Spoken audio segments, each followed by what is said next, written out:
पटा दे हमरा भाई के साली। बादल राज पटा दे हमरा भाई के साली। कृपा कदी बजरंग बली, पटा दे हमरा भाई के साली। कृपा कदी बजरंग बली, पटा दे हमरा भाई के साली।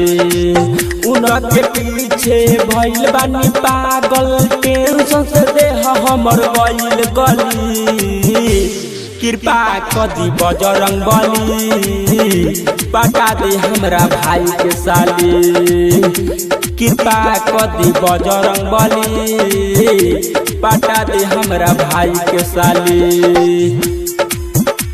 पटा दे हमरा भाई के साली।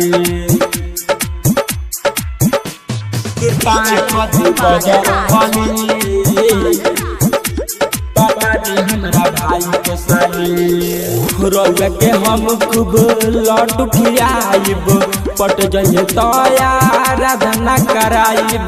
पट जहे तया राधना कराइब। रोज के हम खूब लड्डू खियाइब, पट जहे तया राधना कराइब। उहे तो बारी बसल हमारा दिल में, मार दिन मंत्र हो जा हाथ के लकीर में।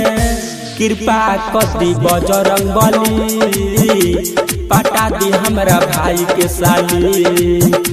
कृपा कदी बजरंग बली, पटा दे हमरा भाई के साली।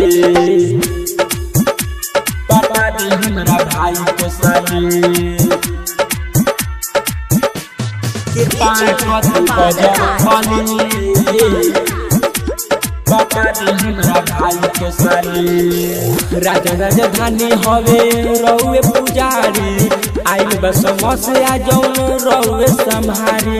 आइल बस समस्या जौन रउए संहारी। राजा राजधानी हवे रउए पुजारी, आइल बस समस्या जौन रउए संहारी। राइटर दिनेश बिकी बाबाली, प्यार में हमके बाना दी बहुबली। कृपा कदी बजरंग बली, पटा दे हमरा भाई के साली।